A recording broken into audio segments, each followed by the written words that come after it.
안녕하세요, 만다입니다. 오늘은 턱플란체를 하기 위한 사전 연습 동작인 플러그 스탠드 2단계에 대해서 말씀을 드려볼 건데요. 지난번에 올렸던 플러그 스탠드 1단계를 일주일 동안 열심히 하셨던 분은 아마 지금 30초를 버티실 수 있을 겁니다. 만약에 지금 아직 버티지 못하시는 분들은 1단계를 조금 더 연습을 하시면 좋고요. 그리고 버티실 수 있는 분은 이제 2단계로 넘어가셔도 될 것 같아요. 지난번에 했던 1단계 같은 경우에는 이 팔꿈치와 그리고 무릎의 안쪽을 이렇게 대고 자세를 앞으로 기울인 상태에서 저희가 버텼었죠. 근데 2단계 같은 경우에는 이 팔꿈치의 바깥쪽과 안쪽을 대는 게 아니라 팔꿈치에 튀어나온 부분, 이 안쪽과 무릎의 위쪽 부분을 이렇게 마주대는 거예요. 이렇게 마주된 상태에서 몸을 기울이는 겁니다. 보여드릴게요. 이 상태에서 다리를 이렇게 들어 올리는 겁니다. 이렇게. 옆에서 보여드릴게요. 무릎의 위쪽, 밑에 부분하고 팔꿈치의 윗부분을 이렇게 대시는 거예요. 이렇게 대시고 그대로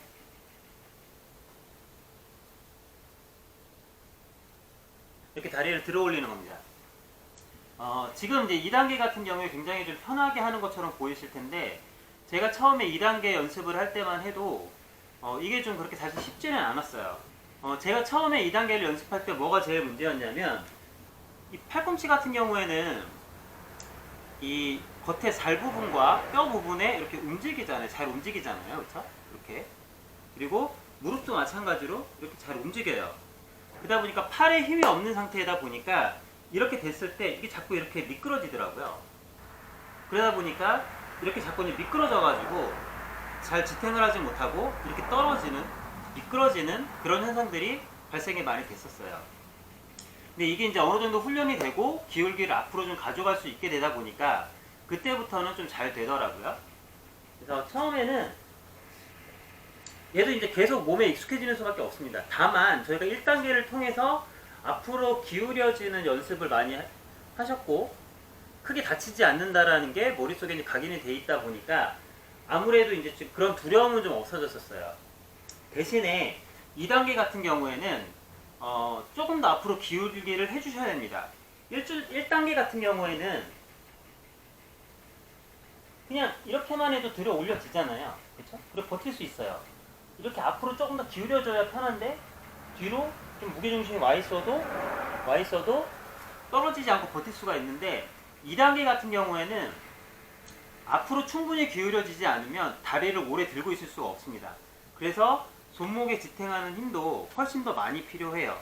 그리고 손목의 가동 범위도 조금은 더 필요합니다.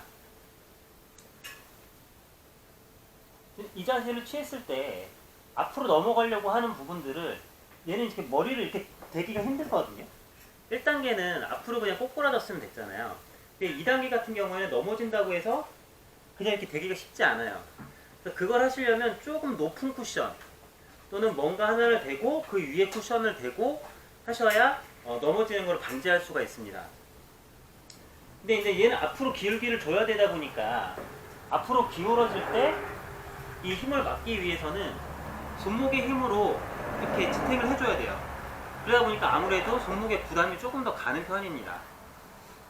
그래서 요거를 좀 주의를 하시면서 하셔야 되고, 처음에는 너무 욕심내지 마시고 그냥 다리를 들었다가 놨다가 또 다리를 들었다가 놨다가 하는 연습을 좀 충분히 하신 다음에 그 다음에 시간을 조금씩 늘려가시는 것을 추천드립니다. 만약에 처음에 지금 기본 자세에서 플러그 스탠드 2단계 기본 자세에서 이게 좀 잘 되시는 분들은 조금 무릎을 팔꿈치가 아닌 팔꿈치의 위쪽으로 조금씩 올리셔도 돼요. 이렇게 올리신 다음에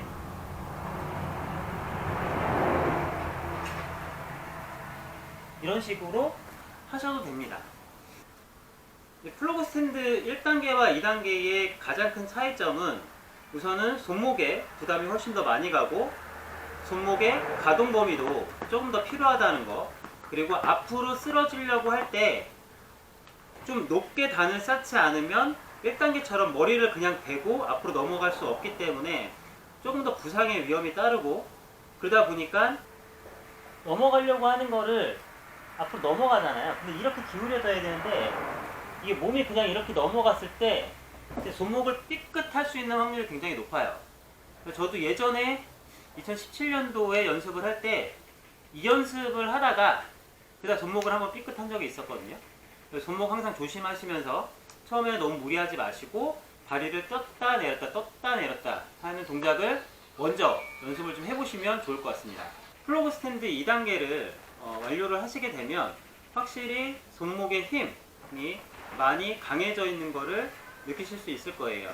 물론 가동 범위는 팔을 펴기 위해서는, 플로그 스탠드 3단계죠. 팔을 이렇게 펴고 이렇게 지탱을 하는 플로그 스탠드 3단계 같은 경우에는 팔이 꺾이는 각도가 훨씬 더 앞으로 이동을 해줘야 돼요. 그래서 팔목의 가동 범위가 훨씬 더 넓어져야 됩니다. 이 가동 범위를 넓히는 방법에 대해서는 다음 주 영상에서 알려드릴 거예요. 그리고 플로그 스탠드 2단계를 완료를 하셨다고 해서 플로그 스탠드 3단계를 연습을 할 수 있는 건 아닙니다. 오히려 저 같은 경우에도 플로그 스탠드 3단계 같은 경우에는 훨씬 시간이 지난 다음에 가능해졌어요. 다만 플로그 스탠드 2단계를 하시게 되면 턱 플란체의 기본 단계를 진행을 하실 수 있게 됩니다. 그냥 되는 건 아니고 그 턱 플란체를 할 수 있게 할 수 있는 연습 방법이 있거든요. 요거는 다음 주 동영상에 더 알려드릴 거고요. 요 플로그 스탠드 2단계는 한 2주 정도의 시간을 가지고 조금 천천히 연습을 해보시면 충분히 30초라는 시간을 버티실 수 있을 것이라고 생각을 합니다. 2주 동안 열심히 연습을 좀 해주시고요. 다음 주 영상에서는 턱 플란체를 할 때 다리를 들어 올리기 위한 연습 방법에 대해서 남겨보도록 하겠습니다. 감사합니다.